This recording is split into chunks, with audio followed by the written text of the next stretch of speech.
I'm going to jump right in here and say I'm looking for a new way to start my intro for my videos. I record everything live. I only edit if I have to take extraneous stuff out or bumbling and stumbling, or if I think I can make the video better by adding some background information, splash screens and picture in picture and so on. But I'm really not too artistic in terms of coming up with fancy statements or things that don't sound rehearsed or inauthentic. And I just get sick of saying, "Hi, MrKiwi here, welcome back to my channel. I'm looking for some suggestions. Somebody maybe who's a little more theatrical than me can perhaps give me a new catchphrase." But anyway, as you can see, I got quite a mess here on my desk. We're going to do a quick video. I've got 1, 2, 3, actually 4, 5, 6, but only 3 that were recently just arrived in my mailbox in the last few days. 3 orders, Monument Metals, SD Bullion. And I'm just going to go through one of these today, maybe 2, just see how quick we can get into it. It's very hard to, I've got all the invoices here. I'm not going to turn them over because I'm not going to bother going through the prices or covering up the personal information. But every one of these 3 orders, and then, as I said, 3 others that came even before these ones, have all been purchased at spot prices. In the last couple of days, I've actually ordered more. I've got 2 or 3 more orders coming, mostly from Monument Metals, because these guys have just been knocking it out of the park with the at-spot deals every day. Prices have been going up, prices have been coming down, and I've been able to catch these at-spot deals usually a day after a peak, and the market has fallen off. And if you even wait 2 or 3 days, if the dip goes a little further, the deals kind of dry up, because I honestly don't think the bullion dealers want to take too much of a hit off inventory that they might already have on hand, and the volatility hasn't let them restock at the better lower prices yet. Whatever, I can't tell how they do their business. It's just what I've noticed is that immediately following a dip, there'll be some great at-spot deals. I guess the risk you're taking is that the next day it goes down again. But honestly, for example, the last 2 days, we dropped about $1, and I ordered some at-spot deals. Then yesterday, we dropped at least another 50 cents.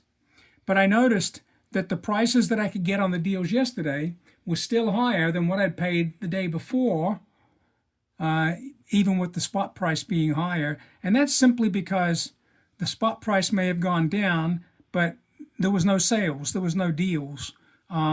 Now, whether you want to call that additional premium, or actually it's just normal premium, 50 cents over spot, $1 over spot, $2 over spot. Those were the deals, those were the sales. And with spot being close to 40, I just don't want to pay $2 over spot for things. My personal feeling is that if we're dollar cost averaging and we can buy as close to spot or the best deal, sometimes below spot, in the case of a couple of these things, then we're protecting ourselves from a continued drop. But we can dollar cost average through that. But if we are constantly buying at $2 or $3 above spot, that's $2 or $3 that the market has to come back before we're even or ahead, and those prices are going to hurt our dollar cost averaging a little bit. Now, some of these things that I bought at spot, honestly, they're small orders, and I was going, what the heck, 50 cents over spot, let's just do it. And then I realized, well, that was going to add $8, $10 to an order. And I'm thinking, you know what? The whole purpose of this thing being at spot is I'm saving $4. So if I just accept a little bit of premium and pay $8 more, I just wiped out my at spot deal. And I credit the dealers for probably pretty good marketing. But $4, $5, $10, I would normally say that's not even a cup of coffee. What do I care? But in this case, it's part of the game. And you may not know this about me, but I enjoy the game. So let's look at what we got. The first one I'm going to start with, and because I've already talked a lot about this, we'll make this the first one and probably the only one we're going to talk about in this video, because I've got some things to say here, and perhaps even share a little bit more about what I do if we have time, or so you know a little more about me, get the inner workings. So as you can see, this was an SD Bullion order. This was not at spot. This was what I got. They had a 1 ounce, one per customer, and this is their Cross and Eagle, I think. They call it their Cross and Eagle bar, silver bar. I think it's 3 9s, or maybe it's 4 9s. No, it's not 3 9s. And I'm going to take it out of the holder here. This was advertised 1 bar at spot.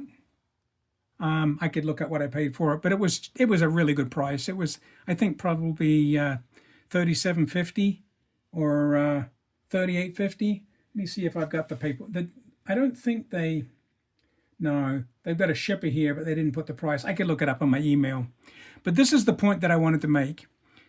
This was 1 bar, and it was, I think, $38.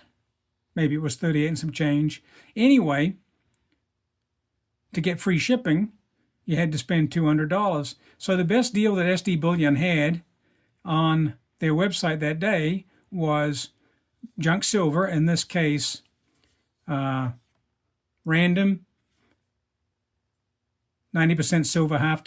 And as you can see there, that's a lovely Franklin, lovely circulated piece of silver on that end.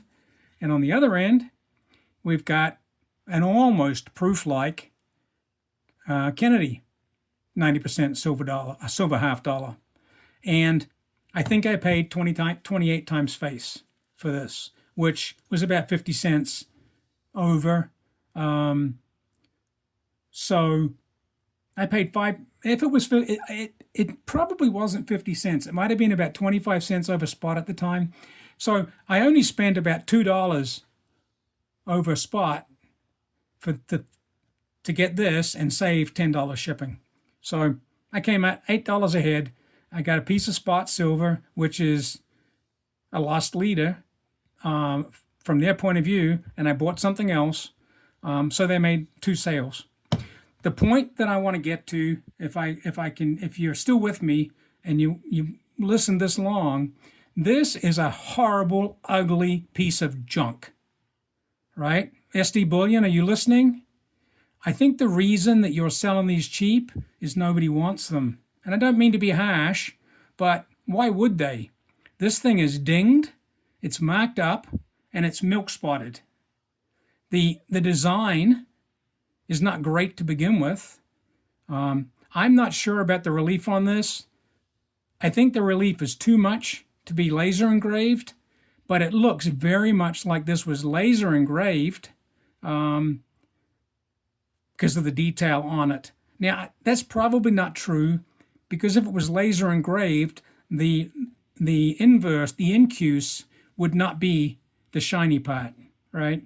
Lasering normally gives you this ghosty look, and it's the relief, the high relief, that is white on this. And I think that's probably just an indication of the milk spotting. I don't know, but the reading is dinged up, the corners are dinged up, and the generic advertising on the front is just kind of cheap. This side is not proof-like at all. In fact, this is almost reverse proof. You can see the wording there is shiny, and the fields and the other graphics, the high relief stuff, is ghosted like the other side. So if it wasn't for the fact that this was at spot and an ounce of silver is an ounce of silver, I would probably have been sending angry emails and wanting to send this back. But it was at spot, and an ounce of silver is an ounce of silver. So I'll keep it. There's a good marketing ploy on their part. I spent, $280 on $10 face. I don't feel bad about that. That was pretty close to spot. And every time I get one of these $10 face, it's another tube in my guardhouse box. I've got 2 guardhouse boxes at $half. So I'm only halfway through the first one. So that's my challenge. And that's perhaps why you might see there's some more $10 faces over there. But that's all I had for today. I'm sorry to be a little negative about SD Bullion. I'm sure that they will say to me, if you have feelings like that, please let us know, and we'll see what we can do to help you. And honestly, guys, it's not about helping me. Thank you for feeling that way. I think you're a great company. I love buying from you. But honestly, this is not the first time you've put something out that didn't hit the mark. And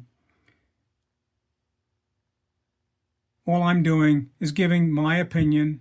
I'm not I don't want to influence anybody else. I just want to say that's what I think about this.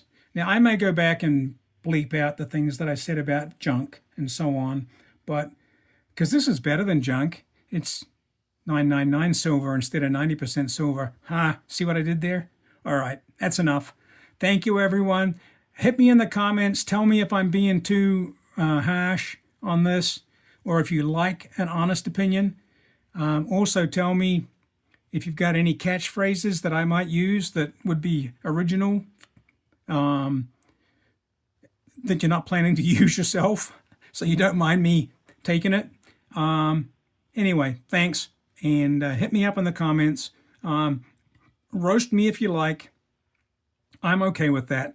And I'll talk to you all soon. Until next time, this is Mr. Kiwi signing off.